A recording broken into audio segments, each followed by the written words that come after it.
Dans un article écrit en 1997, l'artiste plasticienne Vali Export dressa un constat accablant, celui d'un exil des femmes hors du monde culturel.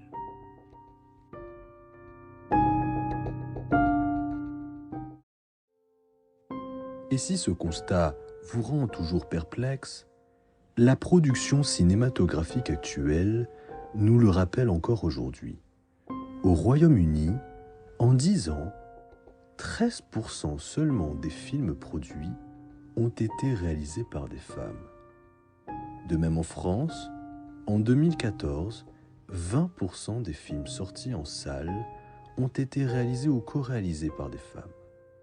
Ce n'est donc qu'un film sur 5 qui rend compte du pouvoir de voir de la moitié de l'humanité.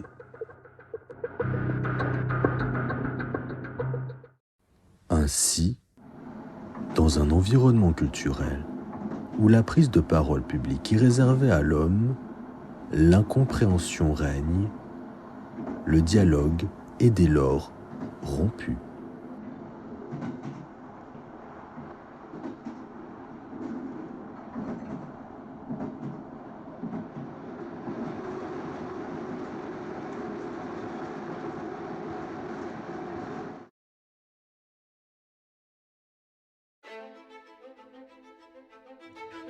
Alors, pour faire face à ces inscriptions dans le féminin forgées par des hommes, Sherry Milner souligne un défi majeur à relever, prendre le contrôle de nos images et de nos vies. Et c'est bien ici que se situe en ligne de mire le regard matriciel conceptualisé en réaction aux théories de Lacan et Freud par l'artiste et psychanalyste féministe Bracha Ettinger. Le regard matriciel désigne un ensemble de symboles appropriés par des femmes artistes et qui jettent sur le monde un autre regard, autrement qu'à travers le prisme masculin. Bref, un regard qui rend compte des traces de l'altérité féminine. Ettinger utilise notamment l'image du prénatal pour élaborer cette théorie, en demandant au spectateur d'aller à la rencontre de l'autre, ce qu'elle appelle le mover, le terme over étant une partie intégrante du mot mover.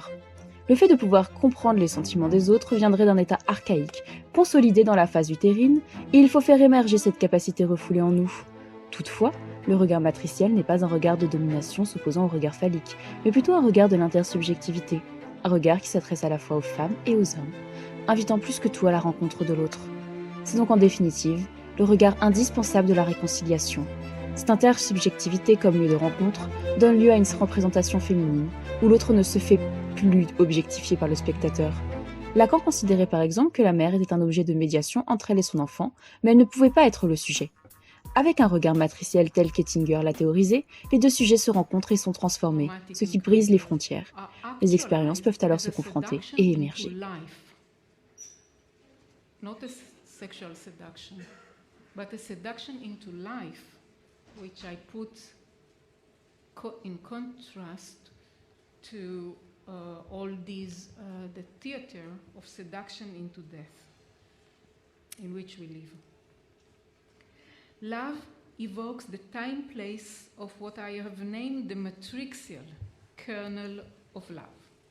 The matrixial is the name that I decided in the 80s for this capacity for subjective co-emergence, which means a certain sensitivity and sensibility to the fact that the subject is only one level in us, and on other level we are transsubjectively fluid. Not endlessly, but only when there is feeling and affect. En somme, le regard matriciel, c'est donc casser stratégiquement les rapports de domination qui agissent explicitement ou de manière latente sur le genre, avec pour objectif la construction d'une culture commune pour les femmes. Un regard qui se veut émancipateur.